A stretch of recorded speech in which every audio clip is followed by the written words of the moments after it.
नमस्कार। आज हम लोक देवियों के बारे में चर्चा करेंगे। देखो, लोक देवी किसे कहा जाता है? यानी ऐसी स्त्रियां या महिलाएं जो समाज में अच्छे कार्य करती हैं या उनके गुणों के कारण उस समाज के जो लोग हैं उसे देवी के रूप में पूजने लग जाते हैं, तो उन्हें लोक देवी कहा जाता है। तो आज हम जो करणी माता है इसके बारे में चर्चा करेंगे कि करणी माता का जन्म कहां पर हुआ था और इनके किन गुणों के कारण आज इसे पूजा जाता है।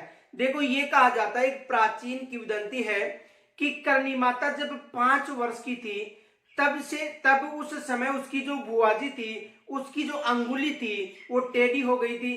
तो 5 वर्ष की आयु में ही उन्होंने उनकी जो बुआजी थी उनकी अंगुली सीधी कर दी थी। इनके अलावा ये भी मान्यता है कि इनके पिताजी थे मेहाजी, उनकी सर्प काटने से मृत्यु हो गई थी। तो ये कहा जाता है कि जो करणी माता है उन्होंने अपने पिता को पुनर्जीवित कर लिया था। इनके अलावा उस क्षेत्र में यह भी मान्यता है कि यहाँ पर कभी भी ओले नहीं गिरे। इनके अलावा इस क्षेत्र में जो करणी माता का जो क्षेत्र था वहां पर जो घरों में कभी आग भी नहीं लगी थी। ये एक प्राचीन कहावत है, उसके अनुसार ये कहा जाता है। इनके अलावा देखो, जो करणी माता है यहाँ पर सबसे अधिक चूहे पाए जाते हैं और ये कहा जाता है कि जब भारत में प्लेग फैल गया था चूहों के कारण, तो इस माता के प्रभाव के कारण यहाँ पर किसी भी परिवार में प्लेग की बीमारी नहीं हुई थी। तो जो करणी माता है इसका जो संबंध है ये बीकानेर से, कहां पर है? बीकानेर से। तो देखो, करणी माता का जो जन्म है, इनका जो जन्म है सुवाप गांव में हुआ था। करणी माता का जन्म कहां पर हुआ था? सुवाप गांव में इनका जन्म हुआ था माता का। इनके पिता का नाम मेहाजी था। पिता का नाम क्या था? मेहाजी। और इनकी माता का नाम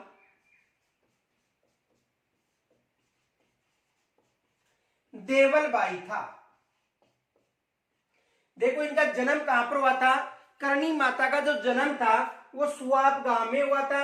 इनके पिता का नाम था मेहाजी और माता का नाम था देवलबाई। जो करणी माता है इसका जो लालन पालन था ये किन्होंने किया था? मेहाजी ने किया था। पालन पोषण किन्होंने किया था? मेहाजी ने किया था। तो देखो, इनका जन्म कहां पर हुआ था?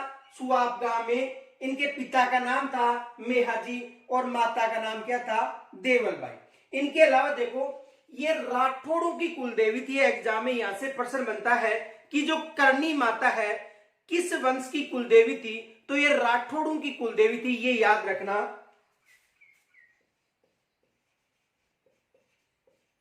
कुलदेवी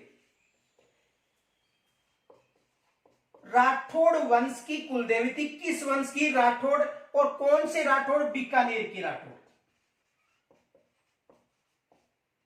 जो बीकानेर का जो राठौड़ वंश था इस वंश की करणी माता कुलदेवी थी, ये याद रखना। किस वंश का? यानी जो राठौड़ वंश थे वो कौन से वंश थे? बीकानेर के। जोधपुर के नहीं, केवल बीकानेर के जो राठौड़ वंश है इनकी कुलदेवी थी कौन?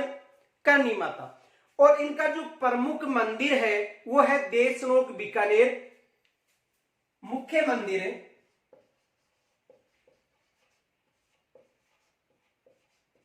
इनका मुख्य मंदिर कहां पर है? देशनोक बीकानेर।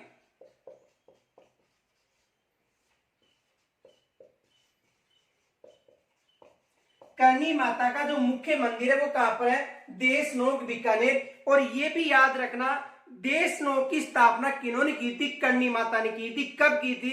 1419 ईस्वी में। ये भी याद रखना। देखो, मुख्य मंदिर कहां पर है? देशनोक बीकानेर। और इस मंदिर यानी देशनोक की स्थापना 1419 ईस्वी में किन्होंने की थी? करणी माता।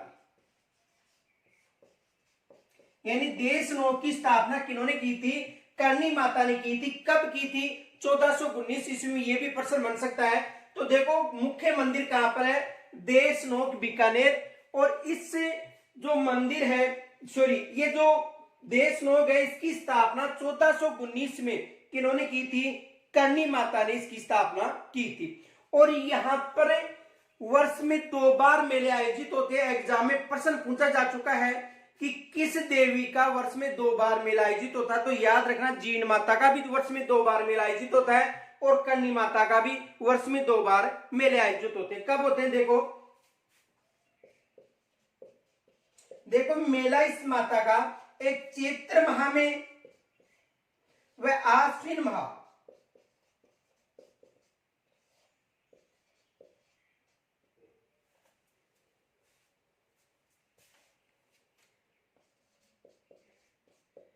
के नवरात्रों में। ये याद रखना कि वर्ष में 2 बार मेले आयोजित होते हैं। कब होते हैं? एक चैत्र माह के नवरात्र और एक आश्विन माह के नवरात्रों में जो करणी माता है इसका मेला बढ़ता है, यानी वर्ष में 2 बार मेला बढ़ता है। देखो याद रखना, जन्म कहां पर हुआ था? सुआब गांव में। पिता का नाम क्या था? मेहाजी, जिन्होंने ये कहा जाता है इनका पालन पोषण किया था। माता का नाम था देवलबाई। कुलदेवी थी राठौड़ वंश की कुलदेवी। और कौन से राठौड़ वंश? बीकानेर के राठौड़ वंश की कुलदेवी थी। और इनका जो मुख्य मंदिर है वो कहां पर है? देशनोक बीकानेर में। और 1419 ईस्वी में करणी माता ने देशनोक की स्थापना की थी। ये भी याद रखना, देशनोक की स्थापना किन्होंने की थी? करणी माता ने की थी। कब की थी? 1419 ईस्वी में। और इनका जो मेला है वर्ष में 2 बार आयोजित होता है, एक चैत्र माह और एक आश्विन माह के नवरात्रों में। तो करणी माता का बचपन का नाम क्या था? इनका बचपन का नाम था रिधिबाई। तो एग्जाम में यहां से भी प्रश्न बन सकता है कि करणी माता के बचपन का नाम क्या था? तो करणी माता का बचपन का नाम रिधिबाई था। तो आप यहां तक स्क्रीनशॉट ले सकते हो।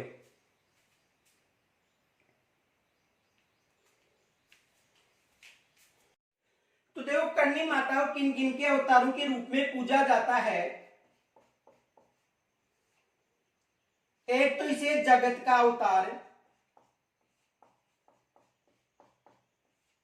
जगत माता का अवतार के रूप में पूजा जाना जाता है। दूसरा हिंगलाज माता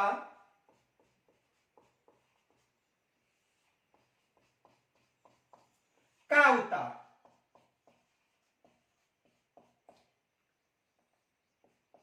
देखो इनके जो श्रद्धालु भक्त हैं उनके द्वारा इसे हिंगलाज माता के अवतार के रूप में पूजा जाता है। इनके जो श्रद्धालु भक्त हैं उनके द्वारा करणी माता को हिंगलाज माता के अवतार के रूप में पूजा जाता है। इनके अलावा इन्हें आवड़ माता का अवतार,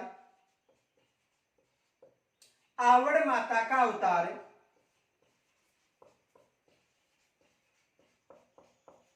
के रूप में भी जाना जाता है। तो इसे एक तो जगत का अवतार, एक हिंगलाज माता का अवतार और इनके अलावा देखो आवड़ माता के अवतार के रूप में भी पूजा जाता है। किसे? करणी माता। देखो इनका जो विवाह है, इनका करणी माता का जो विवाह है देवपाजी के साथ हुआ था। किसके साथ हुआ था? इनका जो विवाह है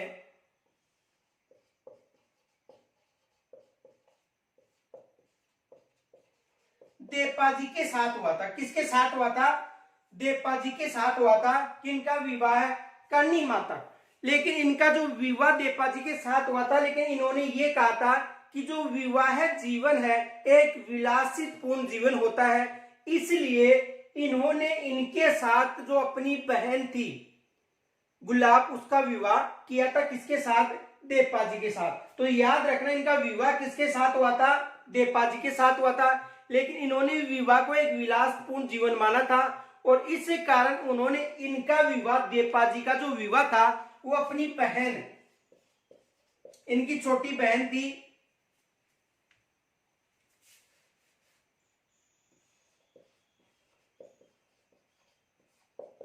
गुलाब, इसके साथ करवा दिया था। किसका विवाह? देवपाजी का विवाह किसके साथ करवा दिया था? इनकी जो छोटी बहन थी, कौन थी? गुलाब, उसके साथ इन्होंने इसका विवाह करवा दिया था। किसका विवाह? देवपाजी का। तो इनका देखो एक तो अवतार याद रखना कि किन अवतारों के रूप में इन्हें जाना जाता है या पूजा जाता है। तो किन किन अवतारों के रूप में? जगत माता के अवतार, हिंगलाज माता का अवतार, आवड़ माता का। और इनका विवाह किसके साथ हुआ था? देवपाजी के साथ हुआ था। लेकिन इन्होंने विवाह को विलासपूर्ण जीवन मानने के कारण अपनी छोटी बहन, क्या नाम था? गुलाब, उसके साथ इन्होंने इनका विवाह कर दिया था। इनके अलावा देखो इन्हें एक सफेद चील का अवतार भी माना जाता है, किसे? करणी माता को। ये भी याद रखना, सफेद चील का अवतार भी माना जाता है।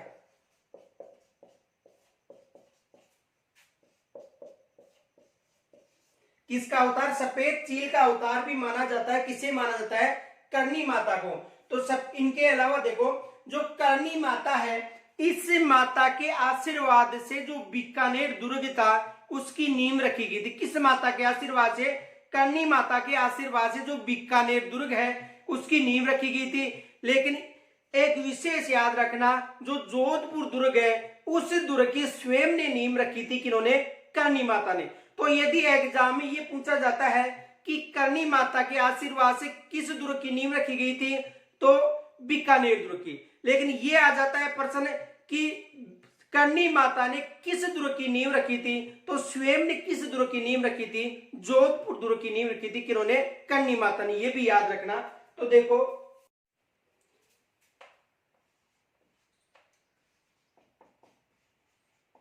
बीकानेर दुर्ग की नींव करणी माता के आशीर्वाद से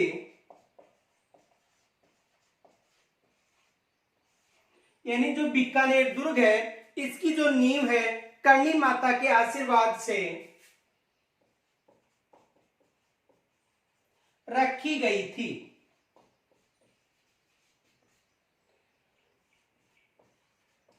और जोधपुर दुर्ग की नींव स्वयं माता ने रखी थी।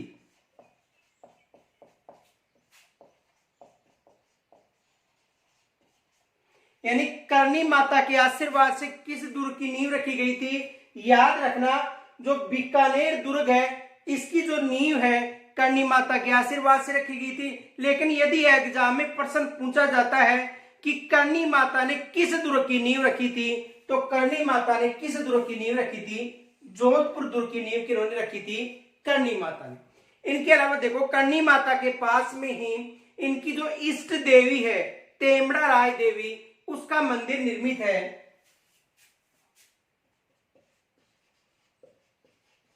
करणी माता के पास इनकी इष्ट देवी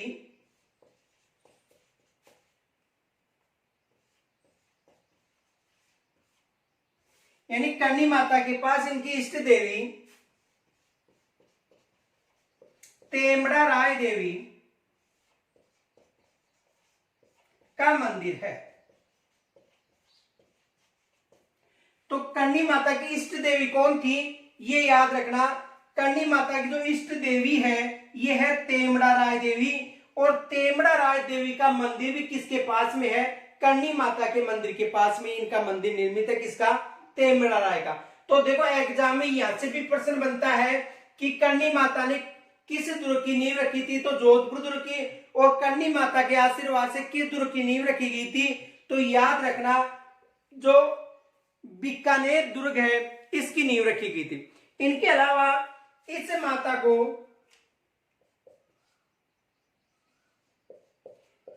इसे चूहू की देवी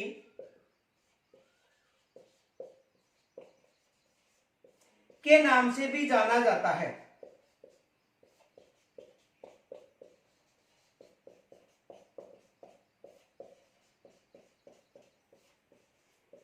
यानी करणी माता को चूहों की देवी के नाम से भी जाना जाता है। यहां पर सबसे अधिक चूहे पाए जाते हैं और यहां पर जो सफेद चूहा पाया जाता है उसे काबा कहा जाता है। देखो, सभी चूहों को काबा नहीं कहा जाता है, केवल जो सफेद चूहा पाया जाता है उसे काबा कहा जाता है। तो सफेद चूहों को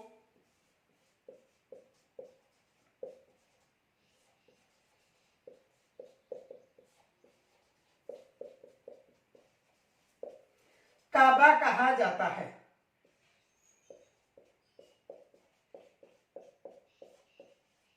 ये याद रखना कि काबा किसे कहा जाता है, जो यहाँ पर सफेद चूहे पाए जाते हैं उन्हें काबा कहा जाता है।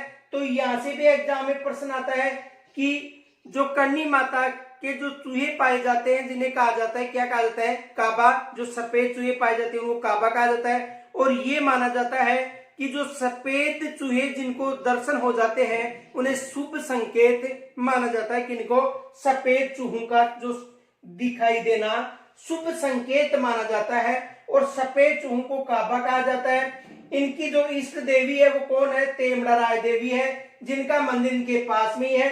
और जोधपुर दुर्ग की नींव स्वयं ने रखी थी। और जो बीकानेर दुर्ग है इसके नींव थी करनी माता के आशीर्वाद से रखी गई थी। तो यहां तक स्क्रीनशॉट ले सकते हो।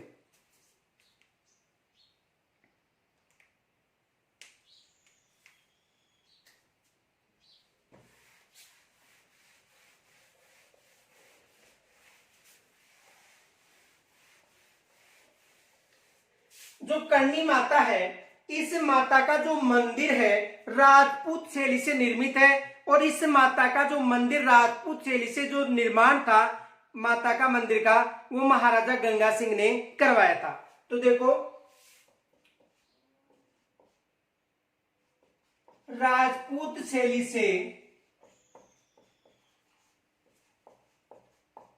इस मंदिर का निर्माण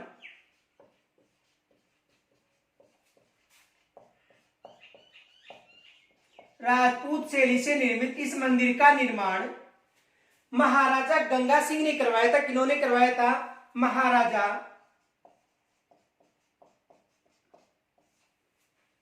गंगा सिंह ने करवाया था।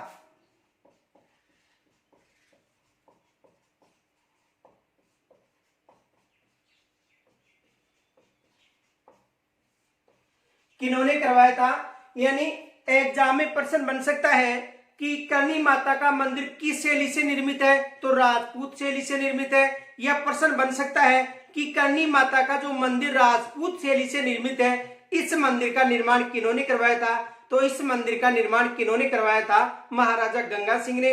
एक बार एग्जाम में यह भी प्रश्न आ चुका है कि जो करनी माता है इसका जो मंदिर है संगमरमर से किन्होंने बनवाया था, तो महाराजा गंगा सिंह ने ही इनका मंदिर है राजपूत शैली में संगमरमर से बनवाया था। तो ये भी याद रखना,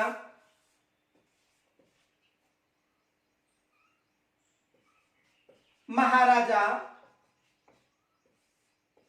गंगा सिंह ने,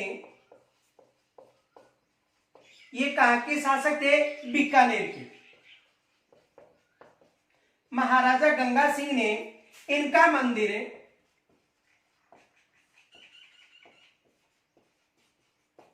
संगमरमर से बनवाया था।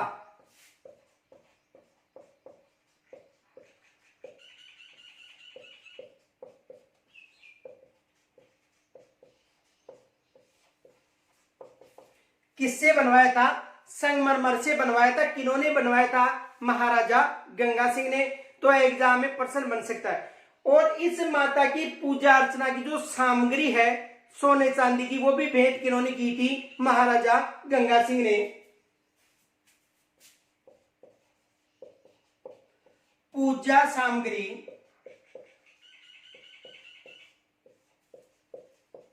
सोने चांदी की भेंट की थी, किन्होंने, महाराजा गंगा सिंह ने। यानी पूजा सामग्री थी वो सोने चांदी की, जो भेंट की थी किन्होंने की थी, महाराजा गंगा सिंह।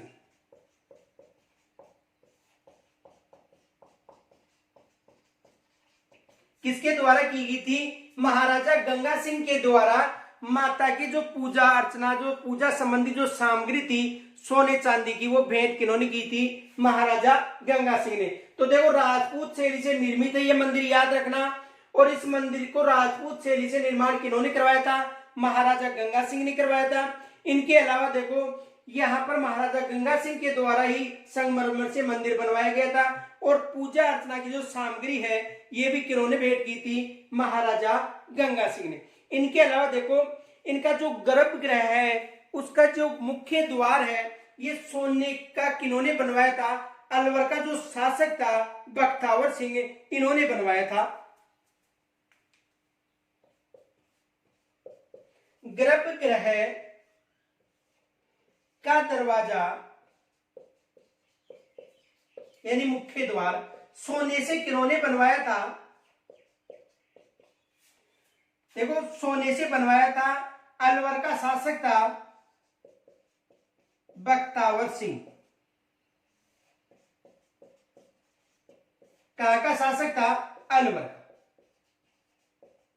यह भी पूछा जा सकता है कि गर्भगृह का जो दरवाजा था मुख्य मंदिर का, उसे सोने से किन्होंने बनवाया था? सोने से किन्होंने बनवाया था? बख्तावर सिंह ने। और कहां का शासक था ये? अलवर का शासक था। तो एग्जाम में यहां से भी प्रश्न बन सकता है, तो आप स्क्रीनशॉट ले सकते हो।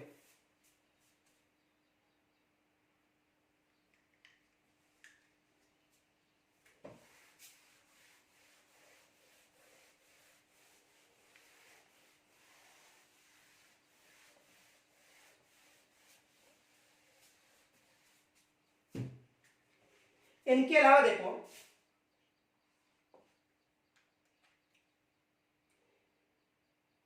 इस माता के मंदिर में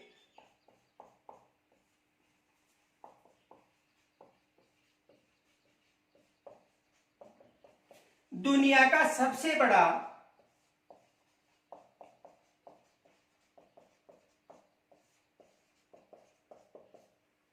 यानी इस माता के मंदिर में दुनिया का सबसे बड़ा चांदी का दीपक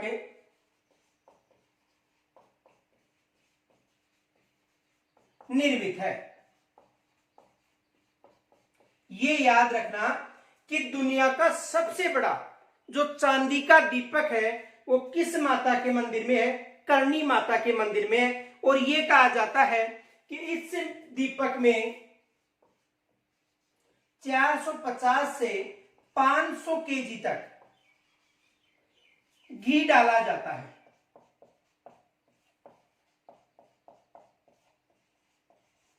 यानी दुनिया का सबसे बड़ा चांदी का जो दीपक है वो किस माता के मंदिर में है?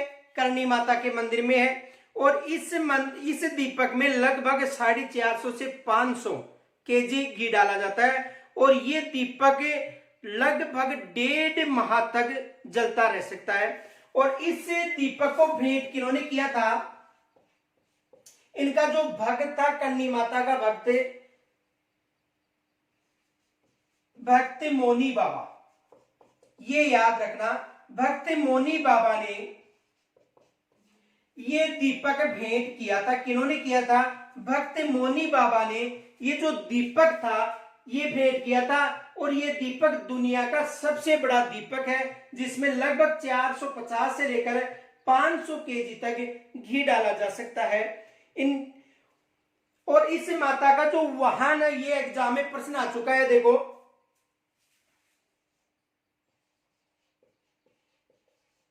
करणी माता का वाहन। तो करणी माता का वाहन किसे माना जाता है? सफेद चील को करणी माता का वाहन माना जाता है। यानी करणी माता का वाहन, ये एग्जाम में प्रश्न आ चुका है। करणी माता का वाहन क्या है? सफेद चील है। इसे सफेद चील का अवतार भी माना जाता है। और करणी माता का वाहन भी क्या है? सफेद चील। इनके अलावा इनका जो परकोटा है, करणी माता का जो परकोटा है, वो बीकानेर की महाराजा सूरत सिंह ने बनवाया था। दूसरा प्रश्न बन सकता है, करणी माता का परकोटा। तो करणी माता का परकोटा का निर्माण किन्होंने करवाया था? महाराजा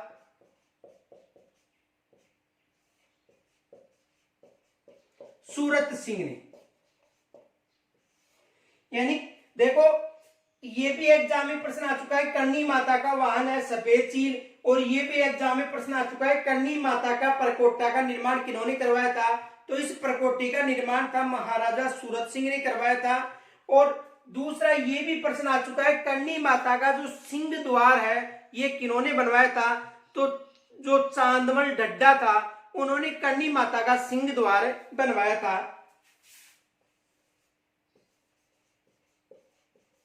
करणी माता का सिंह द्वार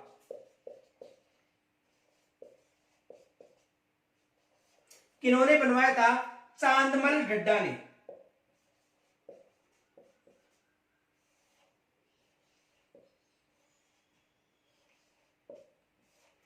किन्होंने बनवाया था? चांदमल ढड्डा ने। तो करनी माता का वाहन सफेद चील, करनी माता के प्रकोष्ठ का निर्माण महाराजा सूरत सिंह, और करनी माता का जो सिंह द्वार है ये किन्होंने बनवाया था?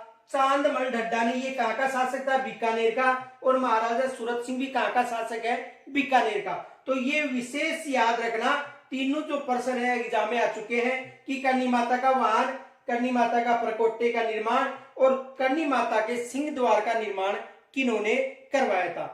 और इस माता के जो सोना चांदी का जो छत्र था जिसे तोरण कहा जाता है, ये महाराजा डूंगर सिंह ने भेंट किया था। किन्होंने भेंट किया था ये भी याद रखना। देखो, करनी माता की छत्र या जिसे तोरण कहा जाता है, ये किन्होंने भेंट किया था? महाराजा डूंगर सिंह। ये भी कहां का शासक है? बीकानेर का शासक है। तो महाराजा डूंगर सिंह ने करनी माता में जो छत्र है या जिसे तोरण कहा जाता है, ये भेंट किया था महाराजा डूंगर सिंह ने।